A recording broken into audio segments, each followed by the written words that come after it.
மீண்டும் உங்களை நாம் சந்திப்பதிலே மிக்க மகிழ்ச்சி அடைகின்றோம். நான் இலங்கையில் இருந்து பதுளை போதனா வைத்தியசாலையில் இருந்து வைத்தியர் கிருஷான் வேதநாயகம். இந்த HIV எய்ட்ஸ் நோய் பரவுகின்ற விதிமுறைகளை பற்றி பார்த்து கொண்டிருக்கின்றோம். மூன்றாவதாக மிக முக்கியமான ஒரு விடயத்தை நாங்கள் இங்கு சொல்ல வேண்டும். ஒரு தாய் கர்ப்பம் தரித்திருக்கின்ற போது, கர்ப்பம் தரிப்பதற்கு முதல் அல்லது கர்ப்பம் தரித்த பிற்பாடு அவருக்கு இந்த HIV தொற்று ஏற்படுமாக இருந்தால் அந்த தொற்றானது வயிற்றிலே இருக்கின்ற பிள்ளையை 100% பாதிக்கும். எனவே இது மிகவும் ஒரு கவலைக்குரிய விடயமாக இருக்கின்றது. அந்த வயிற்றிலே இருக்கின்ற பச்சிலம் பாலகன், அந்த சிசு ஒரு விதமான பிழையும் செய்யாமல், ஒரு விதமான பிரச்சனைக்கும் போகாமல், தாய் தகப்பன் செய்கின்ற பிழை காரணமாக அந்த பிள்ளை தன்னுடைய வாழ்நாள் முழுவதும் HIV நோயாளி என்ற ஒரு பெயரை கொண்டு செல்ல வேண்டும். அதே நேரத்தில் அந்த பிள்ளை தன்னுடைய வாழ்க்கை காலம் முழுவதும் இந்த HIV நோய்க்குரிய மருந்துகளை குடிக்க வேண்டும். அதே நேரத்தில் அடிக்கடி அந்த பிள்ளை நோய்வாய்ப்படுவார். ஏதாவது உலகம் முழுவதும் ஏதாவது பயங்கரமான நோய்க்கிருமிகள் பரவுகின்ற போது, உங்களுக்கு தெரியும் 2019 ஆண்டு பரவின இந்த கொரோனா நோய்க்கிருமி, இவ்வாறு ஏதாவது ஒரு நோய்க்கிருமியானது உலகம் முழுவதும் பரவுகின்ற போது அந்த பிள்ளைக்கும் இந்த நோய்க்கிருமி ஏற்பட்டு அதன் மூலமாக சில நேரங்களிலே மாசக்கணக்காக வைத்தியசாலையில் இருக்க வேண்டிய தேவை ஏற்படும். அதே நேரத்தில் இதற்கு செலவழிக்கப்படுகின்ற பணத்தை பார்த்தால் மிக மிக அதிகமான பணத்தை செலவழிக்க வேண்டிய நிலைமை ஏற்படுகிறது. உண்மையாக எங்களுடைய நாட்டிலே அனைத்து வைத்திய வசதிகளும் இலவசமாக செய்து கொடுக்கப்படுகின்றபடியினாலே ஒரு பிரச்சனையும் இல்லை. ஆனால் வைத்தியத்திற்கு காசு அறவிடுகின்ற போது, பணம் அறவிடுகின்ற போது மிக பாரிய ஒரு பொருளாதார நெருக்கடிக்கு அந்த குடும்பம் ஆளாக வேண்டிய ஒரு நிலைமை ஏற்படும். என்றபடியாலே தான் இந்த கர்ப்பம் தரிக்கின்ற அம்மாமாருக்கு கர்ப்பம் தரிப்பதற்கு முதலோ அது கர்ப்பம் தரித்த பிற்பாடோ HIV ஏற்படாமல் நாங்கள் பாதுகாத்து கொள்ள வேண்டும். எங்களுடைய நாட்டை பொறுத்த மட்டிலே ஒரு தாய் கர்ப்பம் தரித்தவுடன், அதாவது கர்ப்பம் தரித்தவுடன் என்று சொல்லுகின்ற போது, ஒரு தாய் திருமணம் முடிக்கிறார் அல்லது திருமணம் முடிக்கவில்லை, அவருக்கு ஒரு உதாரணத்தை நாங்கள் எடுத்துக்கொள்வோமாக இருந்தால், இன்று அவருக்கு அவருடைய மாதவிடாய் பீரியட்ஸ் அல்லது மென்சஸ் ஏற்பட வேண்டும். இன்று அந்த மாதவிடாய் ஏற்படாவிட்டால் நாளைக்கே போய் உடனடியாக இந்த மருத்துவ அதிகாரி பணிமனையிலே தன்னை அவர் பதிவு செய்து கொண்டு நாளைக்கு அவர் தன்னுடைய இரத்தத்தை பரிசோதித்து கொள்ள வேண்டும். என்னத்திற்காக இந்த இரத்த பரிசோதனை மேற்கொள்வது உங்களுக்கு தெரியும். கர்ப்ப காலத்திலே பல விடயங்களுக்கு நாங்கள் இரத்த பரிசோதனை செய்வோம். உதாரணமாக இரத்தத்திலே சீனியினுடைய அளவு, சுகரினுடைய அளவை பார்ப்போம். இரத்தத்தில் இருக்கின்ற இரத்தத்தினுடைய தன்மை, ஹீமோகுளோபினுடைய அளவை பார்ப்போம். இரத்த வகையை நாங்கள் பார்ப்போம். பலதரப்பட்ட இரத்த சோதனைகளை மேற்கொண்டாலும் இந்த HIV அல்லது எய்ட்ஸுக்குரிய இரத்த சோதனையானது உடனடியாகவே மேற்கொள்ளப்பட வேண்டும். இதுதான் மிகவும் முக்கியமானது.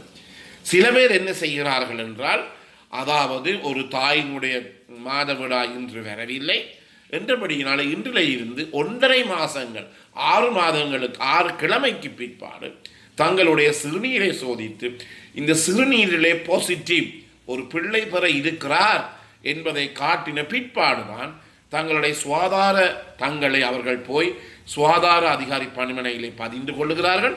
அதன் பிற்பாடு அவர்கள் இரத்தத்தை சோதித்துக் கொள்ளுகிறார்கள். இந்த நேரத்திலே ஒரு உதாரணத்தை எடுத்துக்கொள்வோமாக இருந்தால், அந்த தாய்க்கு HIV எய்ட்ஸ் கிருமி அந்த இரத்தத்தில் இருக்குமாக இருந்தால், அந்த வயிற்றில் இருக்கிற சிசுவுக்கு 6 கிழமை போகின்ற போது அந்த சிசுவுக்கு ஏற்பட்ட பாதிப்பு 100% முடிந்து விட்டது. அதன் பிற்பாடு அந்த சிசுவை எங்களாலே ஒருபோதுமே என்ன செய்ய முடியாது, காப்பாற்ற முடியாது. 6 கிழமை சென்ற பிற்பாடு தான் சிறுநீரை சோதித்து அதன் பிற்பாடு அது பாசிட்டிவ் ஆன பிற்பாடு வருகிறார்கள் இரத்தம் சோதிக்க. இது முற்றிலுமே பிழையான நடவடிக்கை. ஏனெனில் உங்களுக்கு தெரியும், ஒரு தாயினுடைய கர்ப்ப காலத்தை நாங்கள் 40 கிழமைகள், 10 மாதம் அல்ல, 40 கிழமைகள் 280 நாட்களாகத்தான் நாங்கள் அதை வகுத்திருக்கின்றோம். இதை நாங்கள் 3 பகுதிகளாக பிரிக்கிறோம். T1, T2, T3, T1, T2, T3 பிரிக்கிறோம். T1 என்று சொல்லுகின்ற போது 0 இருந்து 12 கிழமை மற்றும் வருகிறது. T2 என்று சொல்லுகின்ற போது 13 கிழமையில இருந்து 28 கிழமை மட்டும் வருகிறது. T3 என்று சொல்லுகின்ற போது 29 கிழமையில இருந்து பிள்ளை பிறக்கு மட்டுமான காலப்பகுதி. எனவே முதல் பருவம், 2வது பருவம், 3வது பருவம். எனவே இந்த HIV கிருமி ஒரு தாயினுடைய இரத்தத்திலே இருக்குமாக இருந்தால் இந்த முதல் பருவத்திலேயே இந்த T1லேயே, அதாவது 12 கிழமைக்குள்ளுக்கே அந்த தாயினுடைய வயிற்றில் இருக்கிற சிசுவுக்கு சூழ் வித்தகங்கள் பிளசண்டா மூலமாக இந்த கிருமிகள், HIV கிருமி சென்று அந்த பிள்ளையை 100க்கு 100% பாதிப்படைய செய்கிறது. என்றபடியினாலே நாங்கள் என்ன செய்ய வேண்டும்? இதை பற்றி மிகுந்த அவதானத்துடன் இருக்க வேண்டும். எவ்வளவு விரைவாக HIV/AIDS என்ற சோதனையை நாங்கள் மேற்கொள்கிறோமோ அவ்வளவுக்கு நல்லது. அடுத்ததாக உங்களுக்கு தெரியும், ஒரு உதாரணமாக ஒன்று எடுத்துக்கொள்ள TB நோய் அல்லது கசரோக நோய். ஒரு கசரோக நோயாளி அவருடைய சுவாசத்தின் மூலமாக, மூச்சின் மூலமாக பல பேருக்கு அந்த கசரோகத்தை கொடுக்க முடியும். என்றபடியினாலே எங்களுக்கு சட்டம் இருக்கின்றது, இந்த நோயாளி சரியாக மருந்துகளை எடுக்காவிட்டாலோ அல்லது அவருடைய இரத்தத்தையோ சளியையோ அல்லது நெஞ்சை எக்ஸ்ரே எடுக்க வராமல் விட்டால் அவரை நாங்கள் சிறைச்சாலையில் போட்டு கூட நாங்கள் இவற்றையெல்லாம் செய்ய முடியும். ஏனென்றால் பொது நலன் கருதி அவர் அனைவருக்குமே இந்த நோயை கொடுத்து விடுவார், நாடு முழுக்க கிராமம் முழுக்க கொடுத்து விடுவார் என்பதை கருதி, பொது நலன் கருதி அவரை நாங்கள் பிடித்து எல்லாம் செய்யலாம். ஆனால் இந்த HIV/AIDS சோதனையானது ஒரு நோயாளி விரும்புகின்ற பட்சத்திலே மட்டும்தான் எங்களாலே செய்ய முடியும். இது முக்கியமானது. அதே நேரத்திலே அந்த நோயாளி மருந்துகளை குடிக்கின்ற போது அந்த நோயாளிக்கு விருப்பத்தின் மட்டிலே தான் அந்த நோயாளி மருந்தை குடிக்க முடியும்.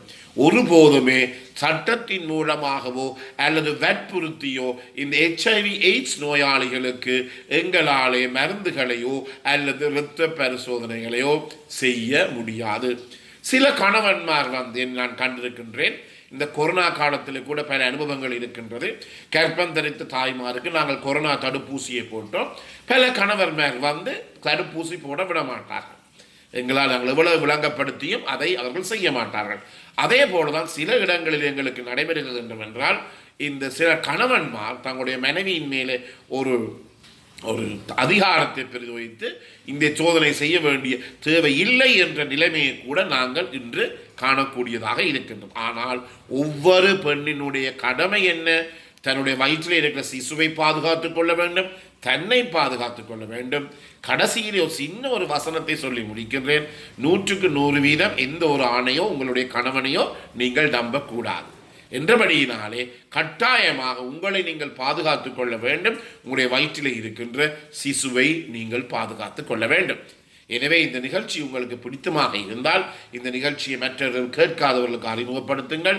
அதே நேரத்தில் இந்த நிகழ்ச்சியை நீங்கள் லைக் பண்ணலாம், ஷேர் பண்ணலாம். இந்த நிகழ்ச்சியினுடைய மேற்பக்கத்தில் இருக்கின்ற மணி சின்னத்தை அமுழ்த்தி நீங்கள் இந்த நிகழ்ச்சியை நீங்கள் சப்ஸ்கிரைப் பண்ணலாம். மேலதிக தகவல்களுக்கு என்னோட நேரடியாக தொடர்பு கொள்ள முடியும். 0094 777 35 62 45. மீண்டும் ஒரு நிகழ்ச்சியில் சந்திக்கும் வரை நன்றி, வணக்கம்.